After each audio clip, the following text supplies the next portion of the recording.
আজকে আমরা মূলত আলোচনা করব মূলত একটি কোর্স শুরু করতেছি, ক্লাস না, একটি কোর্স আজকে থেকে শুরু হচ্ছে। তোমরা জানো এইচএসসি 25 দের পরীক্ষা প্রায় শেষ, এখন সময় হচ্ছে 26 দের। 26 দের এরকম একদিন একটি পরীক্ষা চলে আসবে। তো সেই 26-এর পরীক্ষার জন্য আমরা কিন্তু একদম জিরো থেকে শুরু করলাম, ফুল সিলেবাস। এরকম করে নিতে নিতে ডিসেম্বরের মধ্যে তোমাদের পূর্ণ সিলেবাসটা শেষ করে দিব। আর একটু মনে রাখবে, আগে শর্ট সিলেবাস ছিল, সেটা শেষ করতে যতটুকু সময় লাগতো এখন কিন্তু ফুল সিলেবাস শেষ করতে তার দ্বিগুণ সময় লাগবে। এই জন্য আমরা দীর্ঘ সময় নিলাম। কিন্তু একটা দিন তো শেষ হবে, একটা দিন তো শুরু করতেই হইতো। সেই শুরুটা হচ্ছে আমরা এখনই শুরু করে দিলাম। আমরা তোমাদের জন্য বাংলা প্রথম পত্রের একটি কোর্স লঞ্চ করলাম, কোর্স শুরু করলাম। সেই কোর্সটিতে কি কি থাকতে পারে সেটা একটু জানিয়ে রাখি। আহ, তোমাদেরও যদি কোর্স রিলেটেড কোনো কোশ্চেন থাকে সেই কোশ্চেনটা এখনই করে রাখো। এখানে প্রায় 26 কত হয়, দুইটা নাম্বার বলো কেউ, আমি ম্যাথ কম পারি। তাহলে হ্যাঁ 52, এই যে 52টি ক্লাস, 26টি লাইভ ক্লাস হবে, 26টি সলভ ক্লাস হবে। আচ্ছা, লাইভ ক্লাস আর সলভ ক্লাস আমাদের পার্থক্যটা কি? লাইভ ক্লাস হচ্ছে বা বেসিক ক্লাস হচ্ছে যে তোমাকে মূল বেসিকটা বুঝিয়ে দিব। যেমন আজকে বাংলার নব্য লেখক প্রতিনিবেদন, এখানে মূল বইয়ের যে লাইনগুলো আছে সেই লাইনটা কোন লাইন থেকে কি বোঝানো হয়েছে, কিভাবে হলো, লেখক পরিচিতিটা কি, পাঠ পরিচিতিটা কি, কোত্থেকে নেওয়া হয়েছে, এইটা মূল বেসিকটা বুঝিয়ে দেওয়া। বেসিক বুঝানোর পরে আসবে হচ্ছে সলভ ক্লাস। সলভ ক্লাসটা কি? হ্যাঁ, যেটা পাঠটা পড়লাম সেইখান থেকে বাছাই করা কিছু এমসিকিউ, বাছাই করা জ্ঞানমূলক অনুধাবন এবং সৃজনশীল সমাধান করলে আমার এই পাঠটা সমাধান হচ্ছে, এইটার নাম দিয়েছি সলভ ক্লাস। তো এই দুইটার মধ্যে যেটা বেসিক ক্লাস সেটা হবে লাইভে, আর যেটা সলভ ক্লাস সেটা রেকর্ড করা থাকবে, সেটা তোমার আমাদের ইউটিউবে তোমরা পেয়ে যাবা। যখন পরীক্ষা, যখনই সময়, তখন তোমরা সেখান থেকে নিতে পারবা। এবং 26টা প্লাস পিডিএফ থাকবে এবং 26টা এক্সাম থাকবে। তাহলে আমরা তো বুঝতে পারলাম এই কোর্সটির দাম 500 টাকা। তবে এখন 200 টাকা আছে, এখনই কিনে নিতে পারো। ডে বাই ডে এটা বাড়তে থাকবে। জাস্ট এরপরে আমরা তাহলে আজকে আলোচনা শুরু করে দিই।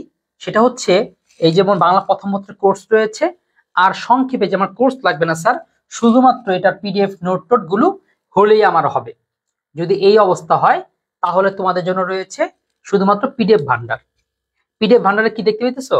এখানে মূল বইয়ের পিডিএফটা থাকবে, এখানে আমার বানানো নোট থাকবে, এমসিকিউ সিকিউ শিট থাকবে, এবং প্রয়োজনীয় অন্যান্য ডকুমেন্ট।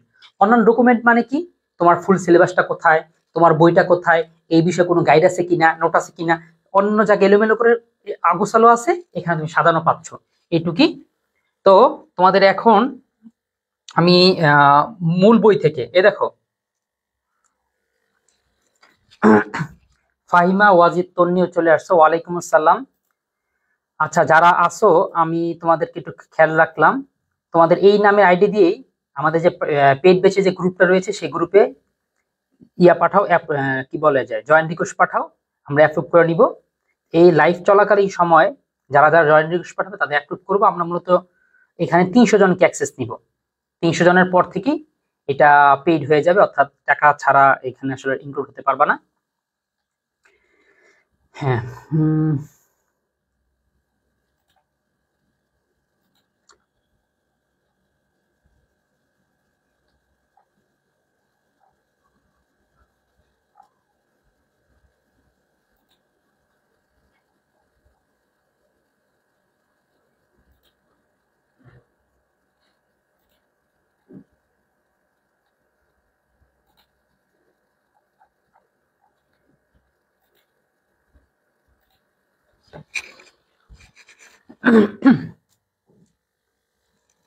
হ্যাঁ, তো সুতরাং এটা তোমরা জানাও তোমাদের এই বাংলা নব্য লেখকদের প্রতি নিবেদন, এই জায়গার অবস্থাটা কি, গদ্যটা তোমরা কেমন পারো।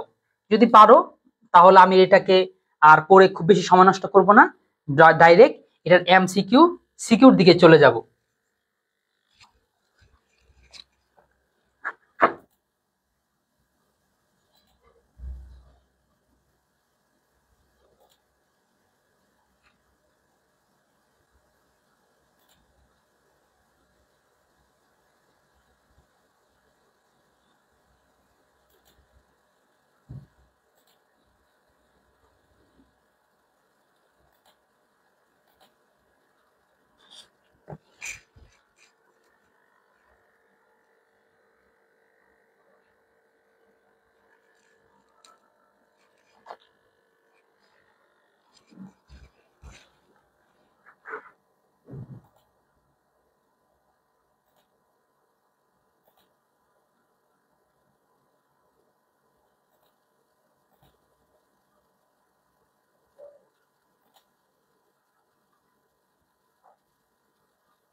এটা অনেক বড় পিডিএফ, তোমাদের মূল বইয়ের যেহেতু পিডিএফটা, এই জন্য হয়তো একটু সময় লাগতেছে লোডিং হতে।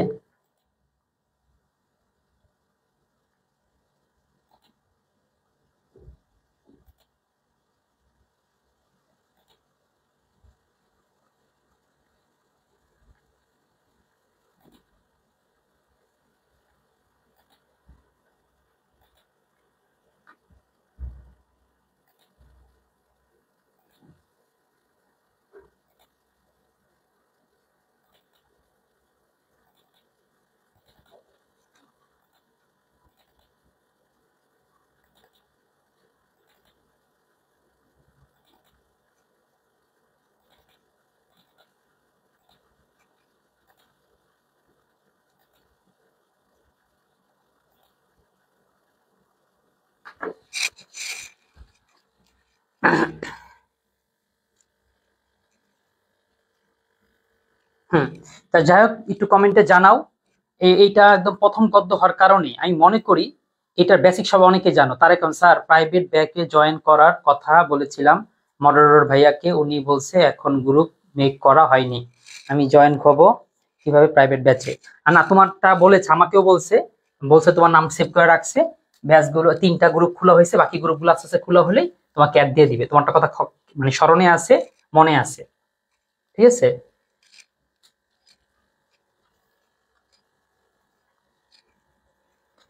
আচ্ছা, এখানে দেখো তোমাদের বইয়ের মধ্যে কিন্তু প্রায় 28টার মতন গদ্য, 28টার মতন পদ্য আছে। তোমরাও যদি নেট থেকে যদি কোনো পিডিএফ ডাউনলোড করো, সেখানে তোমরা ঠিক একই সমস্যা পাবা। কিন্তু এই পিডিএফটাতে তোমার সুবিধা হবে, এখানে তোমাদের ফুল সিলেবাসের বাইরে কোনো কিছু নাই। এখন তোমরাই বলো, তোমাদেরকে বেসিক পড়াবো নাকি সিকিউ এমসিকিউ পড়াবো? আচ্ছা, এই ইয়াতে শুধু খালি কমেন্ট করো, তাইলেই হবে। কমেন্ট করলে ক্লাস শেষে আমরা সেই কমেন্টগুলো দেখে দেখে সেই নামগুলো পড়ে পড়ে।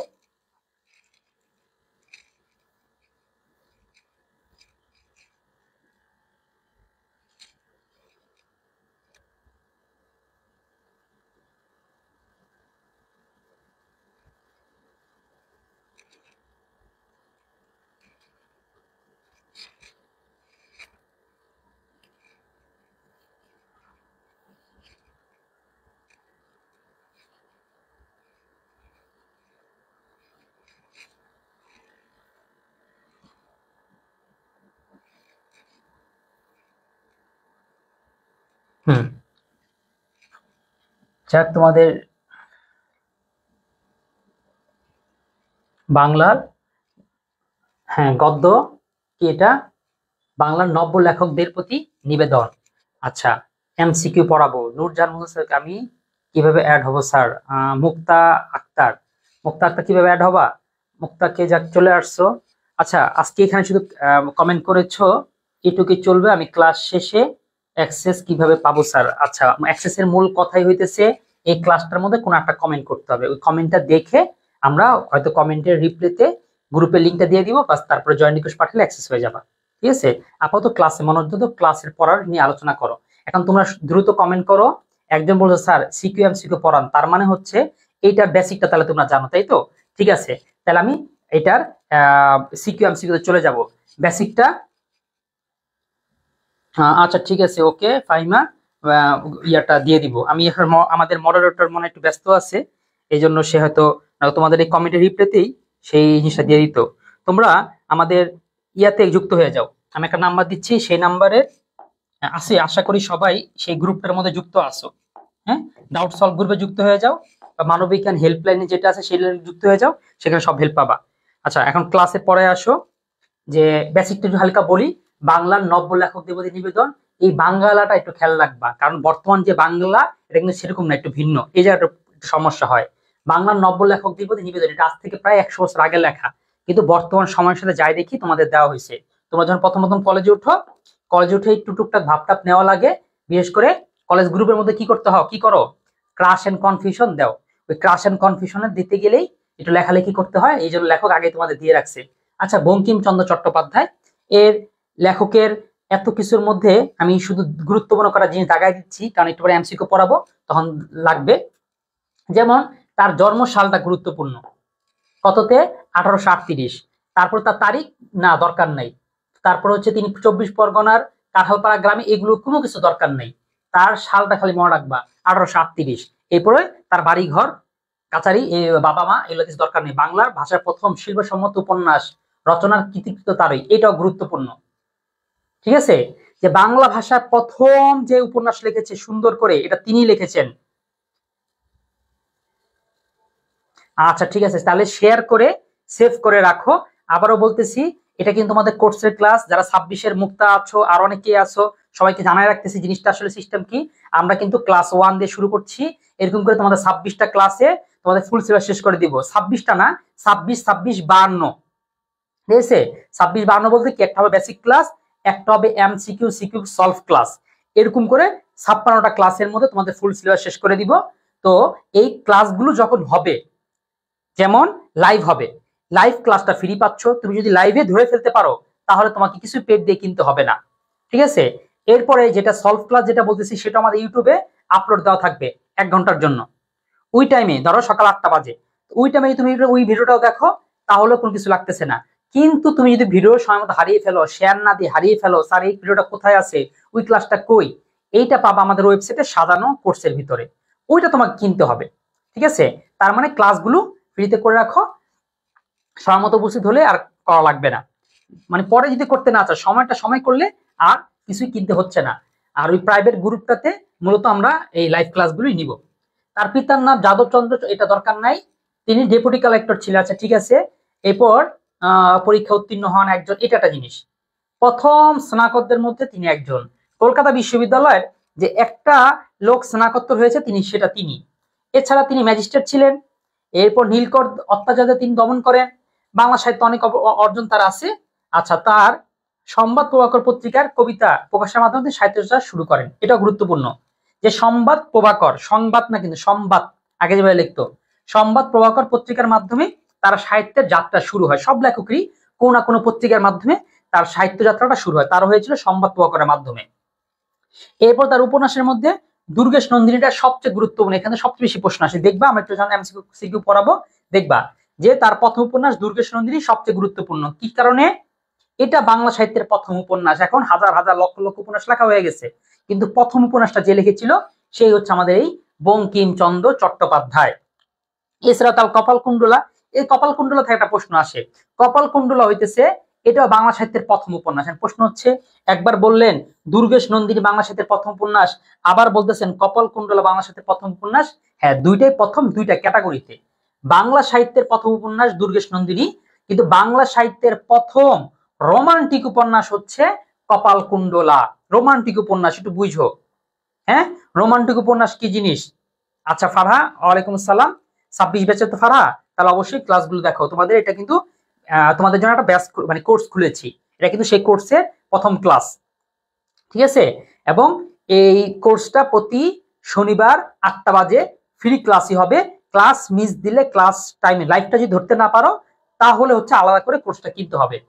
এরপরে দেখি, হ্যাঁ ওকে, তাহলে তার সাহিত্যকর্মের মধ্যে মোটামুটি যা ছিল গুরুত্বপূর্ণ সেগুলো আমাদের মোটামুটি দেখা বা পড়া হয়ে গেছে। এরপর যদি বেসিকের কথা বলি, বেসিক আশা করি এটা তোমাদের প্রথম গদ্য, তো কলেজে ওঠার পর থেকে বারবার পড়েছো।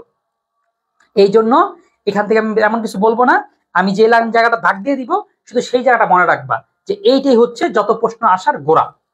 একটা হচ্ছে যশ, যশ শব্দের হচ্ছে খ্যাতি। বলতেছে যশের জন্য লিখিবেন না, তাহলে যশ হইবে না, লেখা ভালো হইবে না। লেখা ভালো হইলে যশ আপনা আপনি আসবে। অর্থাৎ দুইটা মানে খ্যাতি পাইতে হবে, আমাকে সেলিব্রিটি হইতে হবে, এটার জন্য লেখালেখি লেখক হইতে হবে, এটার জন্য লেখা দরকার নাই।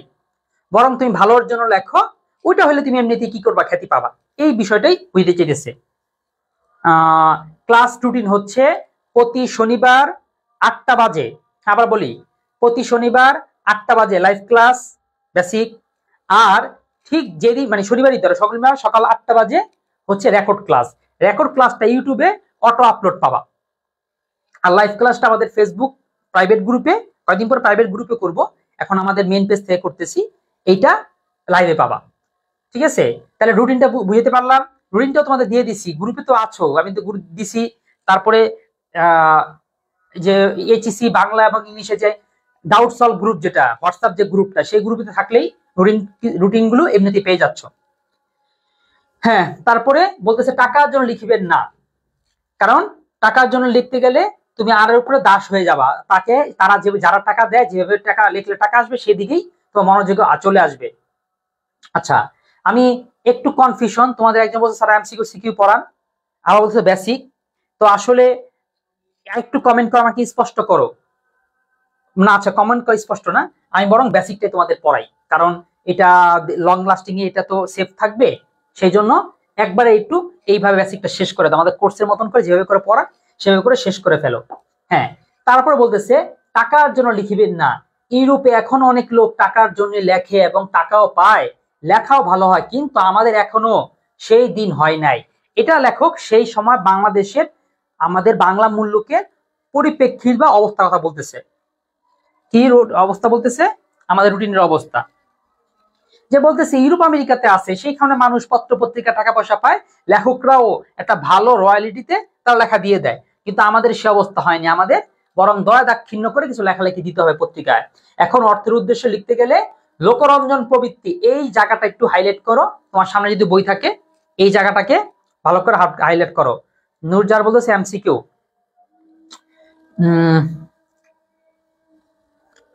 স্যার আমি হোয়াটসঅ্যাপ গ্রুপে নাই, এখানে হোয়াটসঅ্যাপ গ্রুপের লিঙ্ক আছে। ঠিক আছে, হোয়াটসঅ্যাপ গ্রুপের লিঙ্কটা দিয়ে দিচ্ছি। আচ্ছা নূরজাহান, একটু তাহলে অপেক্ষা করতে হবে, আমরা একটু বেসিক পড়ি, কারণ এটা বেসিকটা পড়তে বেশি সময় লাগবে না, ছোট করেই এই টপিকটা একটু ছোটই আছে, কিন্তু একবারে যখন শেষ করতেছি একবারে শেষ করে ফেলি।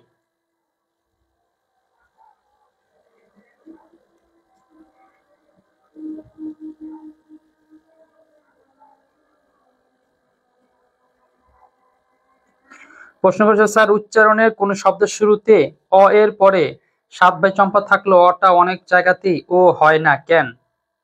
এরকম দেখাও, সাত ভাই চম্পা থাকলে অটা ও হয় না, এরকম একটি কারণ আছে, যদি অটা না বোধক অ হয়, যেমন অনিক, ঠিক আছে, অনিক বা হচ্ছে অনেক, তারপর হচ্ছে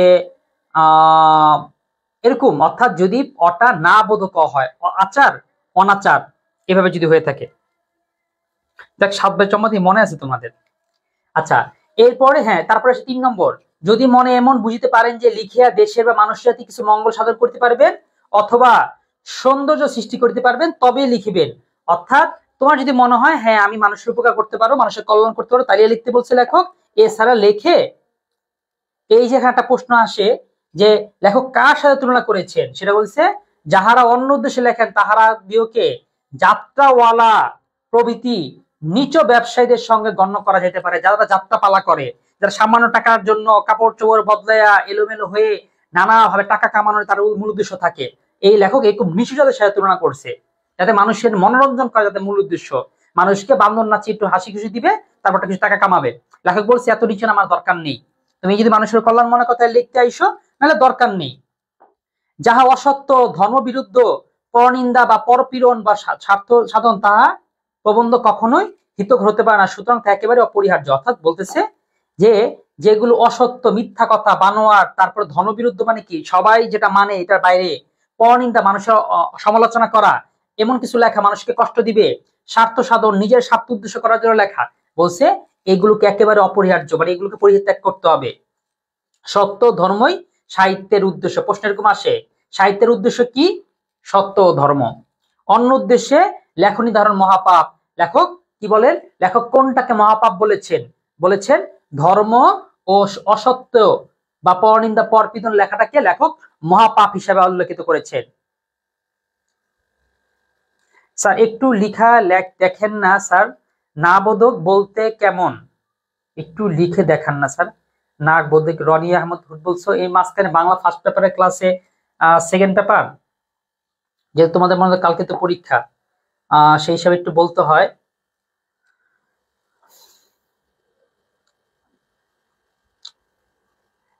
আচ্ছা, না একটু এলোমেলো হয়ে যায়, হ্যাঁ এক ক্লাসের মধ্যে একটা ক্লাস একটু এলোমেলো হয়ে যায়।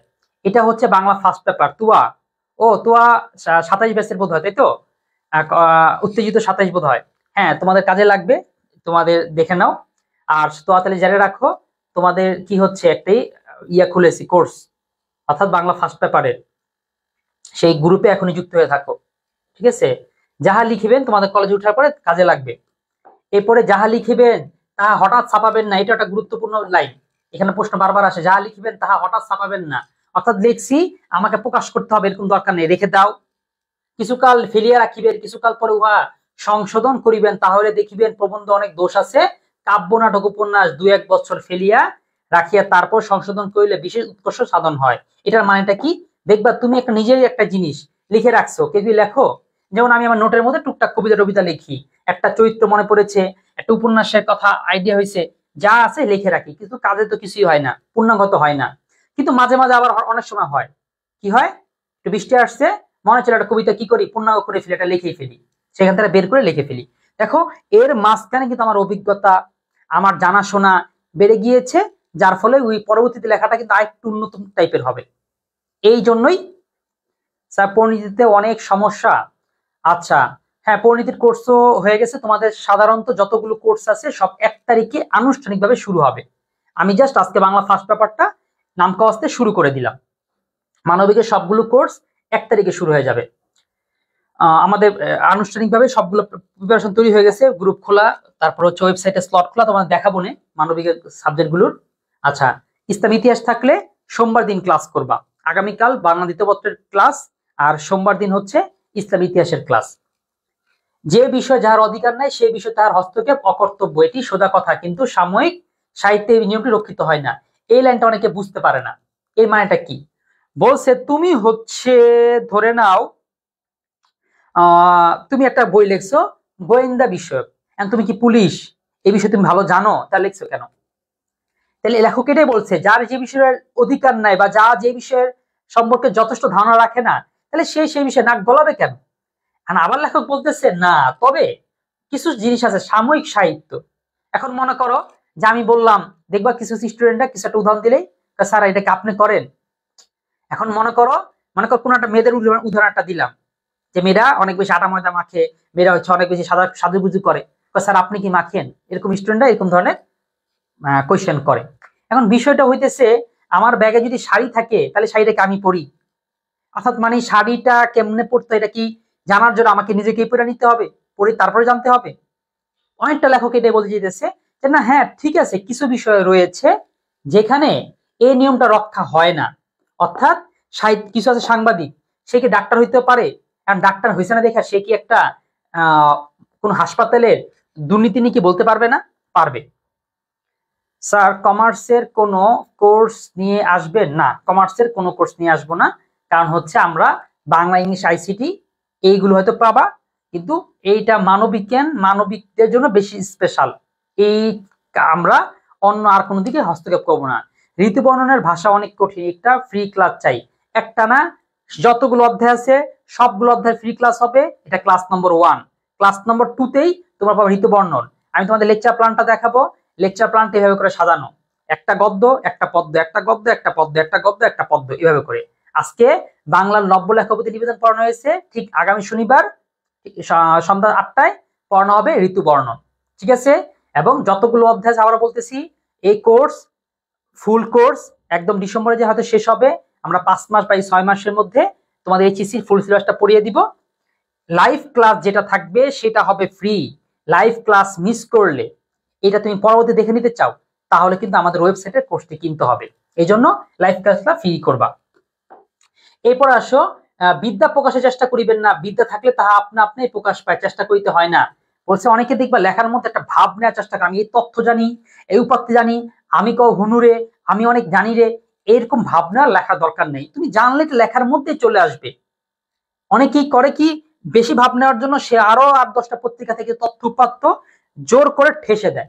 বলছে জোর করে ঠাসার কিছু নাই, তুমি লিখবা, তুমি এটা সবাইকে জানো না, তাইলে বলো আমার এটা মনে হয়, এটা হতে পারে, এরকম করে লিখে দাও।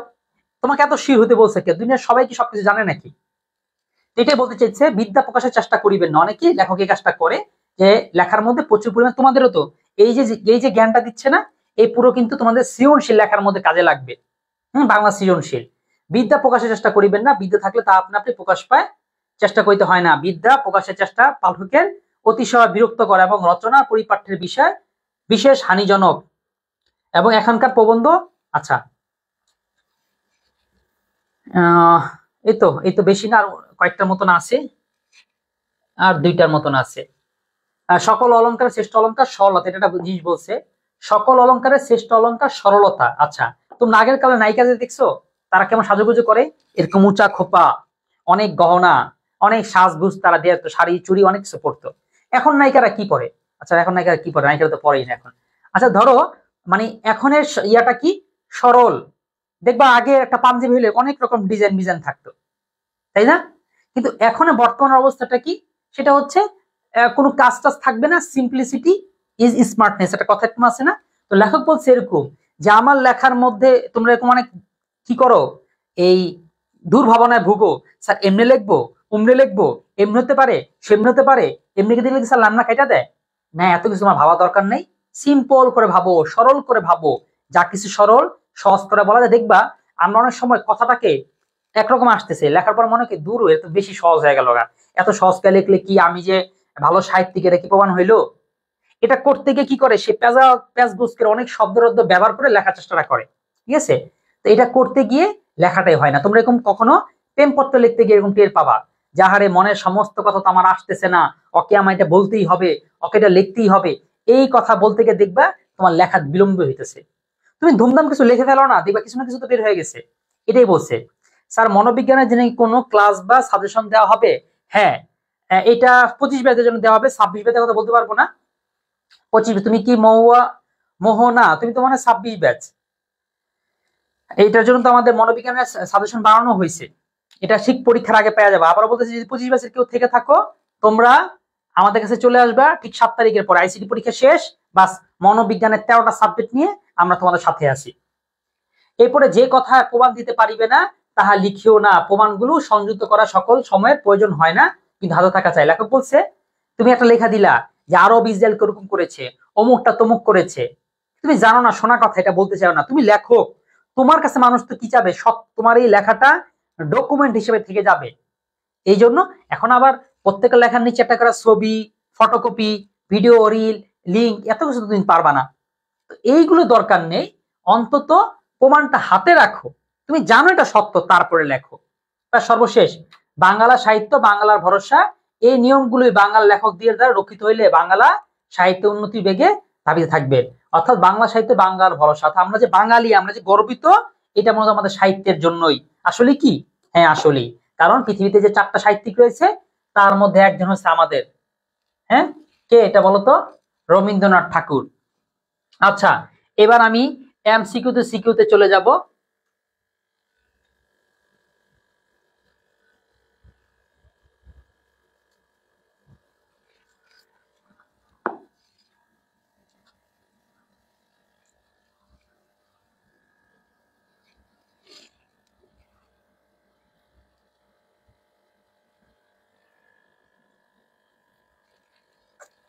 কাটতেছ না কেন? হুম।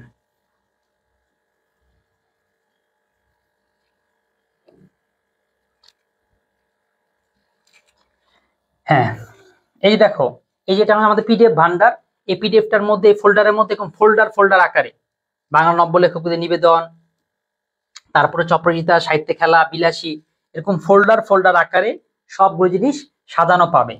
এই যে আজকে যে পিডিএফটা করলাম, এটা এখানে দিয়ে দেওয়া হয়েছে। পিডিএফ অ্যাভেলেবল এট,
সবাই একটু 2টা মিনিট অপেক্ষা করো, আমাদের যে উত্তর সহ।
হ্যাঁ, দেখো দুইটা ফাইলই করে দিলাম। একটা হইতেছে এটার মধ্যে উত্তর সহ, আর এটার মধ্যে শুধু কোয়েশ্চেনটা।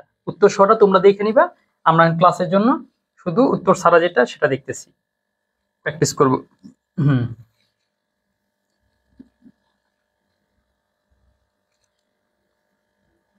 আরেকটা জিনিস দেখো, এই জায়গার মধ্যে কিভাবে করে সাজানো, দেখো এমসিকিউ, তারপর হচ্ছে সিকিউ, এবং প্র্যাকটিসটা করতে পারবা নিচে আছে। সেই প্র্যাকটিসটার মধ্যে তুমি কতটুকু পারলা সেই নাম্বারটাও এখানে তুমি লিখে নিতে পারবা, যাতে তোমার পরবর্তীতে আবার যখন রিভিশন দিবা তো মনে থাকবে। জ্ঞানমূলক এবং অনুধাবন, এবং জিনিসটা এতটা আর্টিফিশিয়াল করে সাজানো, অর্থাৎ যেইটা যেখানে শেষ করার ওখানে শেষ করা হয়েছে। আবার সৃজনশীলও আছে, সৃজনশীলের শেষে আবার উত্তরও আছে। অর্থাৎ এইগুলো হলে তোমাকে এক্সট্রা করে আর না নোট গাইড পিডিএফ আর কিছু। আচ্ছা, তনি বললা স্যার আমরা বাংলা ইংলিশ আইসিটি কোর্স কোথায় পাবা?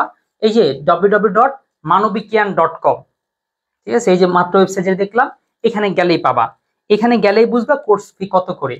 কোর্স ফি প্রত্যেকটা আমাদের ফুল সিলেবাস কোর্স। তোমাদের অনেক জায়গায় সাইকেল করে করে একটু কম বেশি রাখা হয়, এখানে সাইকেল করে না, একদম ফুল সিলেবাস শেষ করা হবে। ফুল সিলেবাস বলতে তোমার টেস্ট পরীক্ষায় উপযোগী হওয়ার জন্য যা যা লাগে, অর্থাৎ যতগুলো অধ্যায় আছে, মানে এইচএসসি 26-এর যেটা বোর্ড ফাইনাল পরীক্ষা হবে সেটা যে ফুল সিলেবাস শেষ করা হবে। তাহলে প্রত্যেকটা কোর্স ফি হচ্ছে 500 করে, ঠিক আছে। আর হচ্ছে এই মুহূর্তে সবগুলো 200 টাকা আছে, ডে বাই ডে এটা বাড়তে থাকবে। তো সুতরাং আগে যুক্ত হয়ে যেতে আগে যুক্ত হয়ে যেতে পারো, কিংবা পরে চাইলে পরেও যুক্ত হতে পারো। উত্তর করো, শুরু করো, উত্তর দাও। 1800, একটা করে উত্তর দিয়ে থাকি আমরা, তোমাদেরকে নিয়ে পড়তে চাই। 1838 খ্রিস্টাব্দে 26 জুন কোন সাহিত্যিকের জন্ম হয়? আচ্ছা, এইটা সহজ করে পারার কথা সবাই, বঙ্কিমচন্দ্র চট্টোপাধ্যায়। তোমরা উত্তর দিবা 1-এর 2, 2-এর 3 এইভাবে করে। তারপরে বঙ্কিমচন্দ্রের কালে বাংলাকে কিভাবে লেখা হতো? কিভাবে লেখা হতো এটা সহজ হওয়ার কথা, দেখো পারো কিনা। 1-এর 1 দিয়েছো, হ্যাঁ মোহনা, আমার আগে আপডেট থাকবা, আমার আগে উত্তর দিয়ে দিবা। এটা হচ্ছে বাঙালা, এই যে বাঙালা, বঙ্কিমচন্দ্র আমলে বাংলাকে এরকম বাঙালা করে লেখা হতো। এরপরে আসি বঙ্কিমচন্দ্র। আচ্ছা, বঙ্কিমচন্দ্র চট্টোপাধ্যায় পশ্চিমবঙ্গের কোথায় জন্মগ্রহণ করেন? কোথায়? 24 পরগনাতে। 24 পরগনা। বঙ্কিমচন্দ্র চট্টোপাধ্যায় কোন শতকে অন্যতম শ্রেষ্ঠ বাঙালি? কোন শতকের? এখানে একটা কনফিউশনাল কাজ করবে তোমার। সে জন্ম যদি হয় 18, তার জন্ম কত? 1800 কত? 38। তাহলে 1838 হইলে 18 শতক। মনে রাখবা শতকটা এক ধাপ পরে গণনা করা হয়। যেমন এটাকে কত শতাব্দী বলা হয়? বলা হয় একবিংশ শতাব্দী। তিনের দিয়েছ 4, হ্যাঁ 24 পরগনা। এবার 4-এর কত দিবা দেখি, 4-এর উত্তরটা এটা দিতে হবে 19 শতক। তারপর পত্রিকায় কবিতা প্রকাশের মাধ্যমে বঙ্কিমচন্দ্র চট্টোপাধ্যায় কোন সাহিত্য চর্চা শুরু করেন? আচ্ছা কোন, এটা প্রশ্নটা একটু উল্টো হয়ে গেছে, অর্থাৎ কোন পত্রিকায় কবিতা প্রকাশের মাধ্যমে বঙ্কিমচন্দ্র চট্টোপাধ্যায় সাহিত্য চর্চা শুরু করেন? কোন পত্রিকা? বঙ্গদর্শন, বাংলা গেজেট, সংবাদ প্রভাকর। আমার আগে উত্তর দাও, মৌন উত্তর দিচ্ছ, আর কেউ দিতেছ না, বাকি যারা আছো তারা উত্তর দাও। কত খ্রিস্টাব্দে সংবাদ প্রভাকর পত্রিকার বঙ্কিমচন্দ্রের প্রথম কবিতা প্রকাশিত হয়? প্রথম কবিতা প্রকাশিত হয় হচ্ছে কত সালে? 1852। আচ্ছা এটা দেখো তো, এটা আমারও মনে নাই।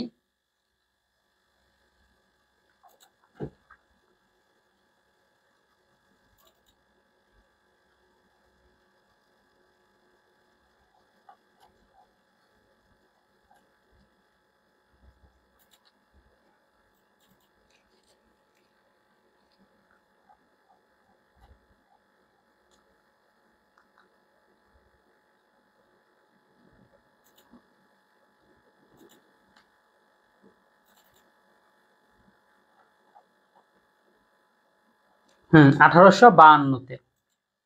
ঠিক আছে, হ্যাঁ 1852। উত্তর কি দিয়েছো? 6 দিয়েছো 2, 1852। হ্যাঁ, এবার আসো, বঙ্কিমচন্দ্রর গ্রন্থ সংখ্যা কতটি? তিনি কতটি গ্রন্থ রচনা করেন? এটা পারলে তুমি আসলে পারবে ভালো। আর দেখো এখানে যে কটা কোশ্চেন দিয়েছি, মানে তুমি একদম পুরো নির্ভর হয়ে যাবা। অর্থাৎ স্যার এইগুলো পড়াইছে, এরপরে আর একটু কিছু পড়তে হবে, আরো কিছু দেখতে হবে, যদি না দেখে পরীক্ষায় অন্য কিছু আনকমন চলে আসে। না, তুমি এইগুলো পড়ছো, আমি একদম জানিয়ে দিচ্ছি, তুমি নির্ভর হয়ে যাও। আলহামদুলিল্লাহ, আমাকে তাহলে আর কিছু পড়তে হচ্ছে না। ক্লাসে ক্লাসে, লাইভে লাইভে আমার প্র্যাকটিসটাও হয়ে যাচ্ছে। তাহলে কতটি? আমার মতে 34টি। দেখো তো, 7-এর উত্তর দেখো 34। আমার ভুল হলে তাহলে জানাবা। আমি একটু বইয়ের সাথে মিলাই দেখবো, কারণ আমাদের যতটুকু আইডিয়া আছে, ধারণা আছে, তার অনুযায়ী কিন্তু আমাদের আমরা মূলত পড়াচ্ছি। বঙ্কিমচন্দ্র চট্টোপাধ্যায়ের চাকরি সূত্রে কোথায় ম্যাজিস্ট্রেট হিসাবে যোগদান করে নীলকর অত্যাচার দমন করেছিলেন? কোথায়? খুলনায় বোধহয়। হ্যাঁ, তিনি খুলনায়, আমাদের বর্তমান যেটা খুলনা, সেখানে তিনি ম্যাজিস্ট্রেট হিসেবে নিয়োগ পেয়েছিলেন এবং সেইখানকার নীল চাষীদের তিনি দমন করেছিলেন। বঙ্কিমচন্দ্র চট্টোপাধ্যায়ের উপাধি কি? উপাধি কি? তার উপাধি হচ্ছে সান্ধ্য কবি বলে কোনো কবি নাই, বাকি 3টা কবিদের উপাধি রয়েছে। তো তাকে বলা হয় সাহিত্য সম্রাট। বঙ্কিমচন্দ্র চট্টোপাধ্যায়কে বলা হয় সাহিত্য সম্রাট। 7 নম্বরটি পারতেছি না, 7 নম্বর, 7 নম্বরটা পাচ্ছ না। 7 নম্বর কোনটা? হ্যাঁ, গ্রন্থ সংখ্যা তাহলে 34টি। ঠিক আছে, তার গ্রন্থ সংখ্যা মূলত হচ্ছে 34টি। আচ্ছা, প্রয়োজন আমি একটু মিলাই দেখি।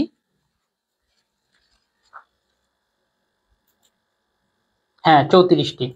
ঠিক আছে, তারপর হচ্ছে বঙ্কিমচন্দ্র চট্টোপাধ্যায়ের উপাধি কি? তিনি হচ্ছেন সাহিত্য সম্রাট। আমার বাংলা সাহিত্যের প্রথম উপন্যাস তিনি লিখেছেন। বঙ্কিমচন্দ্র চট্টোপাধ্যায়ের পেশাগত জীবনে কি ছিলেন? তিনি তার পেশায়, মানে তার যে পেশা ছিল, সে পেশায় তিনি কি ছিলেন? তিনি ছিলেন হচ্ছে ম্যাজিস্ট্রেট। বুঝতে পারছো? এবার বঙ্কিমচন্দ্র চট্টোপাধ্যায়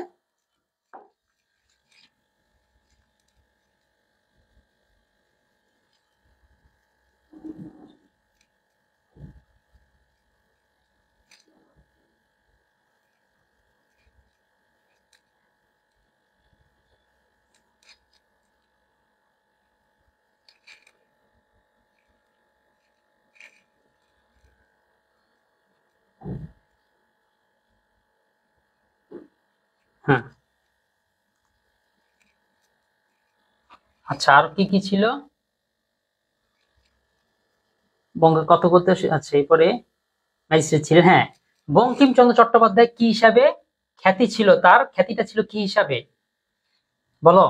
11 নম্বর পারবা না বোধ হয়। 11 নম্বর পারবা? দেখো 11 নম্বরটা অনেকের কনফিউশন হবে, অনেকে বলে দিবা ডেপুটি কালেক্টর। না, তার বাবা ছিলেন ডেপুটি কালেক্টর, তিনি না, তিনি তো ম্যাজিস্ট্রেট ছিলেন। সুতরাং উত্তর হবে এইটা, যোগ্য বিচারক। তিনি ভালো বিচার করতে পারতেন। এই যে কৃষকদের যে অত্যাচারিত হইতো, নীলকর ইংরেজদের চোখে চোখ রেখে তিনি মূলত আমাদের দেশের কৃষকদের জন্য ন্যায্য বিচারটা ঠিক করতেন। এই জন্য তাকে যোগ্য বিচারক হিসেবে তার খ্যাতি ছিল। বঙ্কিমচন্দ্র চট্টোপাধ্যায় কর্তৃক প্রকাশিত পত্রিকার নাম কি? তিনি নিজে একটা পত্রিকা লিখতেন, নিজে একটা পত্রিকা প্রকাশ করতেন। তার সে পত্রিকার নাম 11 খ দিয়েছ, হ্যাঁ, বঙ্গ দর্শন। মনে রাখা সহজ, বঙ্কিম আর বঙ্গ। বঙ্কিমে বঙ্কিম, বঙ্গ।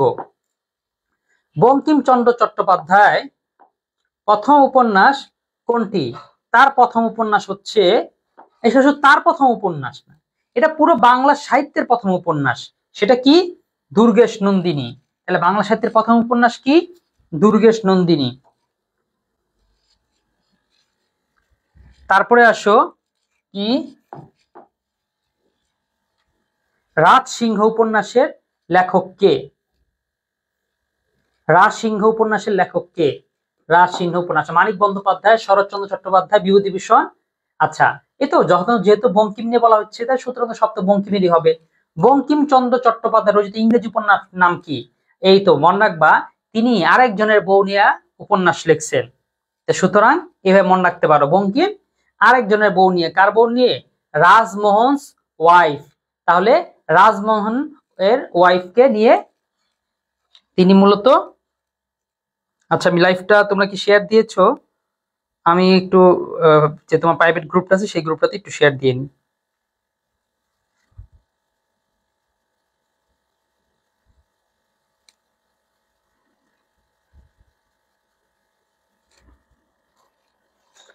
ঠিক আছে, এবার আসো, বঙ্কিমচন্দ্র চট্টোপাধ্যায় কবে মৃত্যুবরণ করেন? কবে মৃত্যুবরণ করেন? মৃত্যুবরণটা অনেক তারিখে জানতে চাবে, তারিখ জানা দরকার নেই, শুধু সালটা জানা রাখবা। সেটা হচ্ছে 1894। তার মানে তার জন্ম হচ্ছে 1838 আর মৃত্যু 94-তে। দেখো, এই যে কয়েকটা অপশন দিচ্ছে, অনেকে একটা প্রশ্ন করবে, স্যার এই তো মনে থাকে না, জন্মসাল মৃত্যুসাল এগুলো তো মনে থাকে না। তোমাকে জন্মসাল মৃত্যুসাল কে মনে রাখতে বলেও নেই, তোমাকে আইডিয়া করতে বলেছে, তোমাকে আইডিয়া রাখতে বলেছে। কেমন? যেমন বঙ্কিমচন্দ্র চট্টোপাধ্যায় কবে মৃত্যুবরণ করেন, এই জায়গার মধ্যে দেখো 1838 তো হবেই না, তার তাহলে জন্ম হইল, তাহলে অপশন এইগুলোর কোন একটা হবে। যদি 65-তে হয় তাহলে কত বছর বাঁচতেন তিনি? এখানে ধরো 40, 25, 27 বছর বাঁচছেন। তাহলে বঙ্কিম কি এত কম বয়সে মারা গিয়েছিল? না, যায়নি। তাহলে অপশন এটাও কাটা। তাহলে অপশন ক এবং খ হবে না। তাহলে অপশন হইলে গ এবং ঘ হয়। এখন তুমি ভুল করে গ দিতে পারো, ঘ হইলে তোমার নাম্বার তো হয়ে গেল। তাহলে পড়াশোনাটা করবে এরকম আইডিয়া করে, মেপে মেপে। তুমি সব মুখস্থ করতে যাওয়ার দরকার নেই। ঠিক আছে, এবার আসি মূল পড়াতে। মূল পড়া থেকে অনেকগুলো এমসিকিউ আছে, ওইগুলো আমাদের পড়ার দরকার।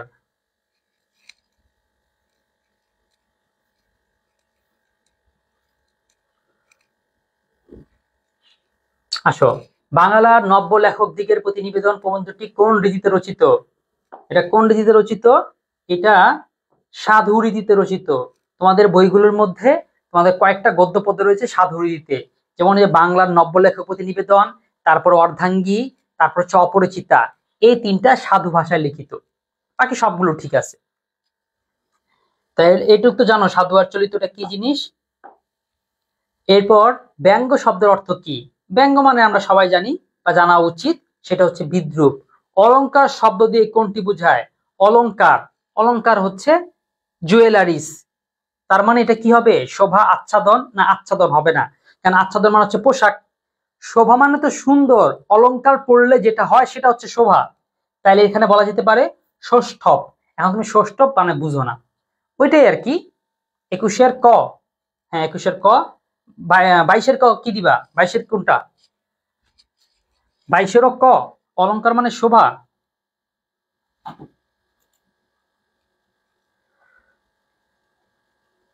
ও সরি, হ্যাঁ ঠিকই আছে, ফারাকটা ঠিক হয়েছে।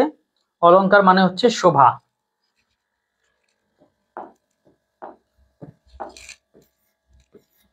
এরপর যশ শব্দের অর্থ কি? যশ শব্দের অর্থ হচ্ছে সুনাম বা খ্যাতি। হ্যাঁ, সুনাম বা খ্যাতি।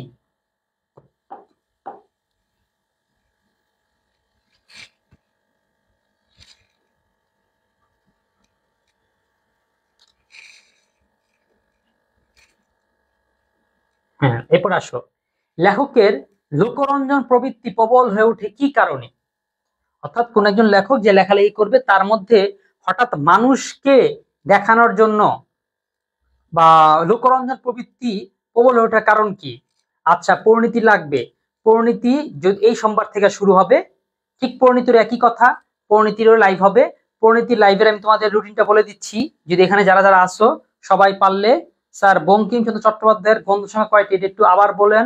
34টি 34টি 34টি। ঠিক আছে, উপন্যাস বেশি লিখেছেন, প্রবন্ধ কয়টি লিখেছেন? তাহলে বঙ্কিমের গ্রন্থ সংখ্যা 34টি। এটা ভালো করছো আবার প্রশ্ন করে, কারণ এটা আসলে গুরুত্বপূর্ণ, মিস করে গেলে একটা ধরা খাইতে কোন একটা জায়গায়। রুটিন যদি বলি সেটা হচ্ছে শনিবার দিন এরকম 8টা বাজে তোমাদের কি হবে, বাংলা প্রথম হবে। অবশ্য এই সপ্তাহে 8টা বাজে হয়েছে, সামনের সপ্তাহ থেকে হয়তো 9টা বাজে হবে। 8টা বাজে হবে ইকোনমিক্স। রবিবার দিনও 8টা বাজে হবে ইকোনমিক্স, 9টা বাজে হবে বাংলা দ্বিতীয় পত্র। সোমবার দিন পরিণতি বিকাল 4টায় এবং ইসলামের ইতিহাস রাত 8টায়। মঙ্গলবার দিনও ইসলামের ইতিহাস রাত 8টায়। বুধবার দিন হবে তোমাদের ভূগোল সন্ধ্যা 7টায় এবং রাত 9টা হবে ইসলাম শিক্ষা। এরপর আসে বৃহস্পতি। হ্যাঁ, বৃহস্পতিবার দিন হবে সমাজ বিজ্ঞান বিকাল বা সন্ধ্যা বা বিকাল 5টা বা 4টার দিকে। এই তো রুটিনটা বললাম, কিছুটা মনে রাখতে পারো। আরো রুটিন স্পষ্ট ক্লিয়ার হওয়ার পরে আমরা তোমাদেরকে ডে বাই ডে রুটিন দিয়ে দিব। একটু নজরে থাইকো, অন্তত প্রাইভেট গ্রুপগুলো যে হোয়াটসঅ্যাপে ডাউট সব গ্রুপগুলো আছে সে গ্রুপে যুক্ত থাইকো, ক্লাস হলে সেখানে পেয়ে যাবা। এরপর রচনার পরিপাঠ্যের জন্য বিশেষ হানিজনক কোনটা? সেটা হচ্ছে বিদ্যা প্রকাশের চেষ্টা। এগুলো পারো, এটা পারতে হবে কিন্তু। স্যার ভূগোল ক্লাস কে নিবে? ভূগোল ক্লাস নিবে হচ্ছে সুজন সেন স্যার। ঠিক আছে, স্যার ক্লাস নিবে, কথা হয়েছে। হ্যাঁ, তাই রচনার পরিপাঠ্যের বিশেষ হানিজনক কোনটি? এটা হচ্ছে বিদ্যা প্রকাশের চেষ্টা। প্রবন্ধ অনুসারে কোথায় অনেক টাকার জন্য লেখে এবং টাকাও পায়? কোথায়? এটা লেখক বলেছিল ইউরোপ আমেরিকা, ইউরোপের কথা বলেছিল। ইউরোপ। কই তোমরা তো উত্তর দিচ্ছ না, আমার আগে উত্তর দেওয়ার কথা, উত্তর দিতেছো না। তারপরে ভালো কিছু প্রশ্ন করতেছো, প্রশ্নগুলো ভালো। নূরজাহান কিছু কোশ্চেন করেছো, উত্তর পেয়েছো। এরকম তোমাদের আরো বিশেষ যদি কোনো কোশ্চেন থাকে করতে পারো। জনসাধারণের মনোরঞ্জন বা সন্তোষ বিধানকে কি বলা হয়? আচ্ছা, কি বলা হয়? এটা বলা হয় লোকরঞ্জন। লোকরঞ্জন ডাবল এসে পড়ছে, যাক এটা টাইপে মিস্টেক আছে। 29, সত্য ধর্মবিদিত অন্য উদ্দেশ্য লেখনী কি ধারণকে বঙ্কিমচন্দ্র কি বলেছেন? কি বলেছেন? লেখক বলছিল মনে আছে, মহাপাপ বলেছেন। যে সত্য এবং ধর্মের বাইরে বিরুদ্ধ গিয়ে পরপীড়ন পরনিন্দা করার যে লেখাটা হয় সেটাকে লেখক বলছে মহাপাপ। এগুলো আচ্ছা, এগুলো পারি না, তাইলে তুমি কেন বলছিলা যে স্যার ইয়াতে কি বলে এমসিকিউ সিকিউ পড়াও? কারণ বেসিকটা তাকে জেনে তারপর সেটা পড়তে হবে। রচনায় লেখকের বিদ্যা প্রকাশের চেষ্টা পাঠকের জন্য কি হয়ে ওঠে? পাঠকের জন্য হয়ে ওঠে হানিকর। অর্থাৎ লেখক যে বিদ্যা জোর করে সে তার যে আমি অনেক জ্ঞানী এটা যে সে লেখার মধ্যে প্রকাশ করতে চায়, লেখার মধ্যে জ্ঞান প্রকাশ করার মাধ্যম নালে জ্ঞান প্রকাশ করার কিছু নেই। লেখার মধ্যে তুমি তোমার মনোভাব প্রকাশ করবে, এইভাবে করতে গেলে দেখবা লেখাটা আসবে। অনেকে বলে স্যার আমার হাত দিয়ে সৃজনশীল আসে না, আমি বারবার আটকে যাই। এই আটকে যাওয়ার কারণ তুমি চিন্তা করো বেশি, ভাবতে থাকো বেশি। এখন বলো স্যার না ভাবলে তো লেখা খারাপ হয়, নাম্বার কম আসে। এটাও সত্যি, এটাও ঠিক। এই জন্য আসলে কি করা যায়? এই জন্য হচ্ছে তুমি লিখতে থাকো আর ইমপ্রুভটা ডে বাই ডে করতে থাকো। এই দুইটাকে একসাথে করে আসলে হয় না, এই জন্য এইটা ওভাবে করে মনে রাখতে হবে।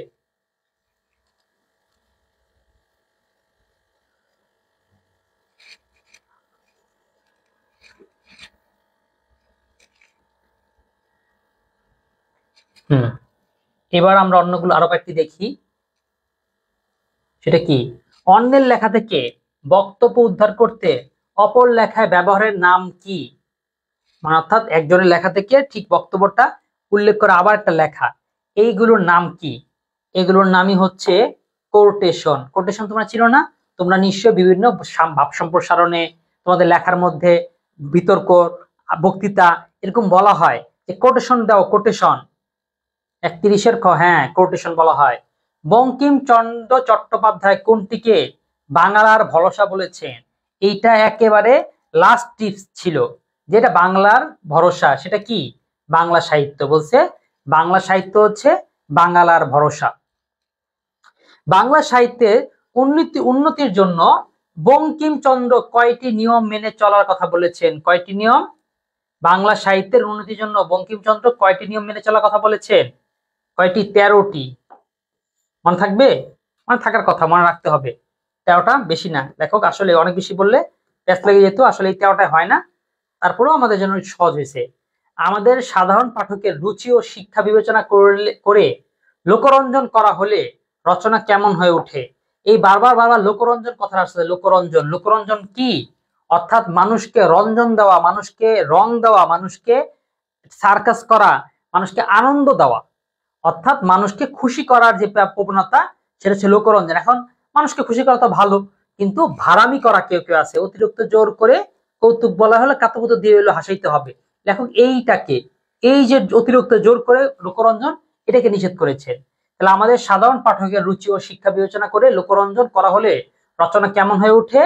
রচনা হয়ে ওঠে জটিল ও দুর্বোধ্য। তখন রচনা আর বোঝা যায় না। দেখবা কিছু কিছু লেখক এরকম কঠিন করে করে লেখে। তোমাদেরই বইয়ের মধ্যে এরকম কিছু কবিতা আছে, দেখবে একদম সহজ। যেমন আল মাহমুদের কবিতা পড়তে অধ্যয়নের লজ্জা, কত সহজ লাগে, কিন্তু অন্যগুলো কত জটিল। এরপর বাংলা শব্দ দ্বারা কোনটি বোঝায়? বাংলা শব্দ দ্বারা কি বোঝায়?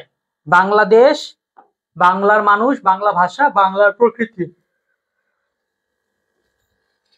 বাংলা ভাষা দ্বারা শব্দটি কোনটি বোঝানো হয়েছে? না, আমার মনে হয় বাংলার মানুষ, একটু কনফিউশন হতো। যেমন কারণ বলছিল কি, এই বাংলা ভাষাই আমাদের, স্যার এই গদ্যটা তেমন ভাল লাগে না কেন? স্যার স্যার এই গদ্যটা তেমন ভাল লাগে না। গদ্য তো আসলে আরো অনেক কি আছে, ভাল লাগবে কেন? ভাল তো আসলে গদ্য ভালো লাগার খারাপ লাগার কিছু না, কিন্তু তোমাকে মূলত পড়তে হবে পড়ার জন্য, ঠিক আছে? আরেকটা জিনিস, তোমাকে এইটা ভালো লাগতে পারে তুমি যদি কন্টেন্ট ক্রিয়েটর হও, তুমি যদি একটু বুঝতে চাও সৃজনশীলতাটা কি, তাইলে তোমার কাছে এই গদ্যটা ভালো লাগতে বাধ্য। এবং টুকটাক ফেসবুকে যদি তুমিও টুকটাক পোস্ট করো বা লিখে থাকো, তাহলে বুঝবা এই কথাটা কেন বলা হয়েছে। আমার কাছে গদ্যটা যথেষ্ট ভালো লাগে। আমার কাছে মনে হয় প্রত্যেকটা লাইন থেকে কিছু না কিছু শেখার আছে, বোঝার আছে।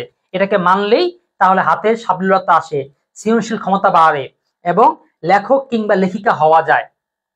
বন্ধু এবং পরিবেশের মধ্যে থেকে নিজেকে একটু আলাদাভাবে উপস্থাপন করা যায়, ঠিক আছে, যদি একটু মজাটা নিতে পারো। আসলে সব পড়াটা এরকম, রস নেই কিন্তু চিপড়ালে রসটা বের হবে। তাহলে বঙ্কিমচন্দ্র চট্টোপাধ্যায় লেখা বিলম্বে ছাপাতে বলেছেন কেন? কারণ লেখা যদি বিলম্বে ছাপাও, তাহলে লেখার ভুল ত্রুটি সংশোধন করতে পারবা। এটা আগের দিনের নিয়মের অনুযায়ী লেখক বলছিল, তো বর্তমান তো এটা সম্ভব না। অর্থাৎ বলছে লেখক আগের দিনই ছিল কি, লেখেই পত্রিকা দিতে প্রকাশ করার জন্য। এক বলছে না, লিখে রেখে দাও, কাটাকাটি করো, কারণ দেখবে যত দিন যাচ্ছে তোমার নিজের লেখার ভুলই তোমার কাছে বের হচ্ছে, এই জন্য ভুল ত্রুটি সংশোধন করো। বঙ্কিমচন্দ্রের মতে সাহিত্য রচনার উদ্দেশ্য কোনটা? এই যে এটাও কিন্তু খুব সহজ। সাহিত্য রচনার উদ্দেশ্য হবে মানব কল্যাণ, যশ লাভ মানে খ্যাতি লাভের জন্য না, লোকরঞ্জন মানুষকে খুশি করার জন্য না, টাকা পয়সার জন্য না, মানব কল্যাণ। তোমার এই লেখা থেকে যাতে সমাজের একটি পাপাচার অন্যায় যাতে ফুটে উঠে, এটা থেকে মানুষ যদি শিখতে পারে, সমাজটা আর একটা ভালো দিকে যেতে পারে, এইটাই হচ্ছে মানব কল্যাণ। তাই এই কথাই বলা হচ্ছে বঙ্কিমচন্দ্রের মধ্যে সাহিত্য রচনার উদ্দেশ্য হতে হবে মানব কল্যাণ, মানুষের উপকার করতে চাও। বঙ্কিমচন্দ্র নিচের কোনটিকে কোন রচনার শ্রেষ্ঠ অলংকার মনে করেন? রচনায় সাধু ভাষার প্রয়োগ, রচনায় উদ্ধৃতির ব্যবহার, রচনায় সারল্য, প্রমাণ সম্বলিত রচনা। তাহলে এখানে কি বলতেছে, বঙ্কিমচন্দ্র নিচের কোন বিষয়টিকে কোন রচনার শ্রেষ্ঠ অলংকার মনে করেন?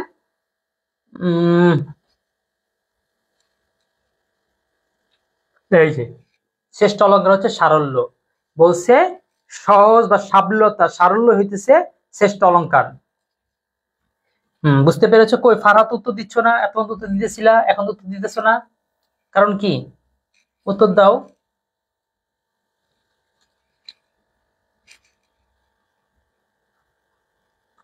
আচ্ছা, আমরা কি এমসিকিউ আছে এখানে প্রায় 70টার মতন।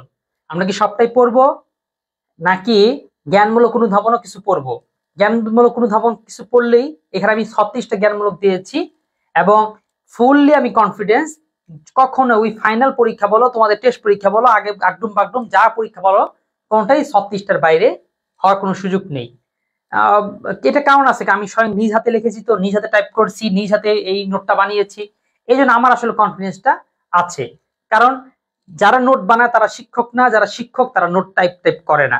কিন্তু আমি একের মধ্যে দুইটা কাজই করি। আমার নিজের নোটটা অন্য কাউকে বানাতে আমার নিজেরই ভালো লাগে না, কারণ স্টুডেন্টদেরকে আমি সেই কনফিডেন্স সেই কথা বলতে পারি না, এই জন্য কষ্ট করলে আমি নিজেই কাজটা মূলত করি। ঠিক আছে, কালকে রাতে স্কুইড গেম দেখেছি, দেখেই তারপর তোমাদের নোট বানাতে বসেছি। সেই ফজর 6:30 থেকে এই যে সন্ধ্যা পর্যন্ত বানাতে থাকলাম। তাহলে কি বলবো, জ্ঞানমূলক পড়াবো। আমাদের সামনে এখন দুইটা অপশন আছে, কিছু জ্ঞানমূলক আর কিছু অনুধাবন। এই দুইটা পড়াইলেই মনে হয়ে যাচ্ছে। আমার মতে অনুধাবন পড়ানোটা বেশি জরুরি, কারণ অনুধাবনের ওই তো নুরজান ভালো কথা প্রশ্ন, ঠিক আছে, আমার কথার সাথে কাজে মিলে গেছে। চলো আমি তোমাদেরকে অনুধাবনটাই পড়াই দিই। অনুধাবনটা আসলেই পরীক্ষা আসলে ওই 2 মার্ক লিখতে পারি না, আর তখনই পেছটা লাগে। চলো আমি বুঝাই দিই। বঙ্কিমচন্দ্র যশের জন্য লিখতে বারণ করেছেন কেন? কারণ বলছে যশ মানে খ্যাতির জন্য লিখলে লেখাটাই হয় না। হ্যাঁ, কারণ তুমি লিখতে গেলে মনে হবে কি, আচ্ছা আমি কি সেলিব্রিটির মতো লিখতে পারছি, আমার লেখাটা হইতেছে? এই যে তুমি একটা দুশ্চিন্তা ভুগতেছো, খ্যাতির পিছে লোভে কাজ করতেছো, তখন তোমার লেখাটা আসে না, লেখাও ভালো হয় না, যশও হয় না, মানে খ্যাতিটাও হয় না। তার চেয়ে বরং তুমি লেখায় ফোকাস করো, তোমার লেখা ভালো হলে খ্যাতি অটোমেটিকই চলে আসবে। ওই কথাটাই বলছেন। তো যশজন লিখিলে লেখার মান খারাপ হয় বলে বঙ্কিমচন্দ্র যশের জন্য লিখতে বারণ করেছেন। এরপরে প্রশ্ন, বঙ্কিমচন্দ্র চট্টোপাধ্যায় নবীন লেখকদের টাকার জন্য লিখতে বারণ করেছেন কেন? বলতো টাকার জন্য লিখলে কি সমস্যা? তুমি লিখবা টাকা ছাড়া? তুমি টাকা ছাড়া কি কোনো কাজ করবা না? তাহলে তিনি লেখক টাকা ছাড়া কেন লিখতে বলছেন? ভাই এটা এখন বাস্তবতা এটা ঠিক না। লেখক যখন বলছিলেন তখন এটা ঠিক ছিল।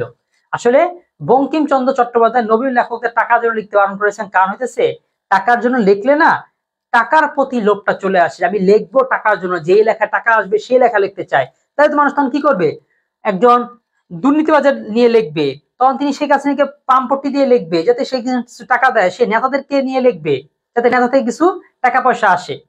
তাহলে টাকার লোভে লিখলে সে টাকাটা যেখান থেকে আসবে সেই ন্যায় আর অন্যায় দেখা হবে না, মানুষ সেটা নিয়ে লিখবে, আর এতেই সমাজের ক্ষতি হওয়া শুরু হবে। এই জন্য বলছে টাকার জন্য না লিখে কি করো, তুমি ভালোর জন্য লেখো, তোমার টাকা অটোমেটিক হবে। এটা টাকার জন্য লিখতে গেলে লেখার মানের সাথে আপোষ করতে হয়। ফলে মানব বঙ্কিমচন্দ্র নবীন লেখকদের টাকার জন্য লিখতে, অর্থাৎ টাকার জন্য লিখলে লেখার সাথে আপোষ করতে হবে। ভাই যে আমার টাকা দিতেছে তার কথা মনে যদি না লিখি হবে, এই চিন্তা করে মানুষ তখন তার কথা শুনতে চেষ্টা করে, তার দাস হয়ে যায়। সে যেভাবে লিখতে বলে, যা লিখতে বলে, তখন সেটা লিখতে কি হয়ে যায়, বাধ্য হয়ে যায়। কে কে স্কুল গেম দেখছো? কে কে সিজন 2 তো চলে আসছে, না সিজন 3 আর কি। হ্যাঁ,